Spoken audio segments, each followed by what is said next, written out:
L'Union européenne va être un sujet d'actualité durant les prochains mois avec les élections européennes. Alors c'est l'occasion de faire le point sur la trajectoire écologique de l'UE. Géraud Guibert, bonjour. Bonjour. Que pensez de l'action écologique de l'Union européenne ? D'abord, je voudrais me réjouir de vous retrouver après cet été qui, j'espère, a été réussi pour toutes et pour tous. Oui, on a choisi aujourd'hui de parler de l'Europe parce que ça va être l'actualité dans les prochains mois. Il y a des élections européennes au mois de juin prochain. Et je crois qu'il est important d'avoir les idées un peu claires sur l'Union européenne et sur ce que fait l'Union européenne en matière écologique et climatique. Et de ce point de vue-là, on est obligé de constater que l'Union européenne a pris un virage important ces dernières années, en particulier sur le climat, puisqu'il y a eu, la Commission européenne s'est fixée une vraie priorité pour le climat, avec toute une série de dispositions, par exemple le passage aux voitures électriques en 2035, par exemple le fait qu'on diminue assez fortement les quotas gratuits pour les industriels de gaz à effet de serre, par exemple le fait qu'on mette en place un dispositif d'écluse aux frontières pour les produits qui rentrent et qui sont extrêmement polluants. Et donc dans le domaine du climat, l'Union européenne en a fait une vraie priorité avec un objectif ambitieux de diminution des gaz à effet de serre. Ce n'est pas le seul domaine où l'Union européenne a fait beaucoup de choses sur l'environnement, sur la pollution de l'air, sur la pollution de l'eau, sur beaucoup d'autres sujets. L'Union européenne est en avance sur les États sur les sujets environnementaux.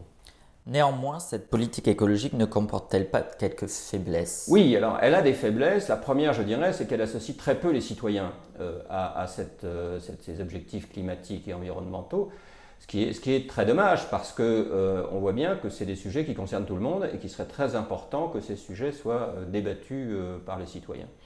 Ensuite, la deuxième faiblesse, c'est dans un certain nombre de domaines, l'action est totalement insuffisante. Par exemple, la politique agricole commune n'a pas du tout été réformée dans le sens d'une transition écologique réussie. Elle en reste sur des critères tout à fait traditionnels. Et ça, c'est un gros handicap pour la transition écologique. Enfin, il y a tous les défauts qui peuvent exister en Europe sur la manière d'agir, et en particulier le fait que l'Europe est très bonne pour fixer des objectifs, pour fixer quelques réglementations. Par contre, en termes de mécanismes d'intervention, en termes de mécanismes qui assurent la solidarité entre les différents pays, même s'il y a eu des progrès qui ont été faits, l'action de l'Union européenne reste insuffisante. Et avant la période estivale, on a vu l'émergence d'une coalition anti-loi de renaturation, structurée autour de la droite et de l'extrême droite.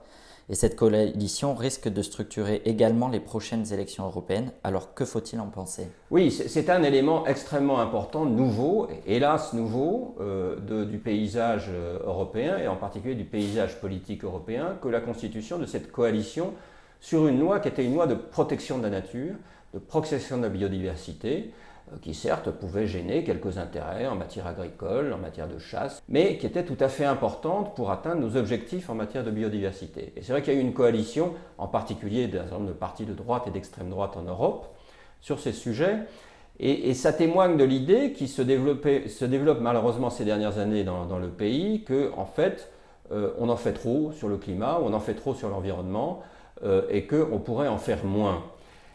Qu'on puisse avoir un débat sur les solutions, c'est tout à fait important. Le débat politique, il peut avoir lieu sur les solutions, mais je crois essentiel que l'ensemble des partis politiques se disent qu'il faut vraiment agir suffisamment sur l'environnement et sur le climat. Et de ce point de vue-là, c'est un message qui, je pense, sera important d'envoyer lors des prochaines élections européennes d'une manière ou d'une autre. Voilà, en tout cas, nous, la Fabrique écologique, on va beaucoup travailler sur ces sujets, on va préparer un certain nombre d'éléments, d'idées nouvelles pour alimenter le débat et le débat public autour de ces échéances électorales. Voilà, merci beaucoup. Très bien, merci beaucoup.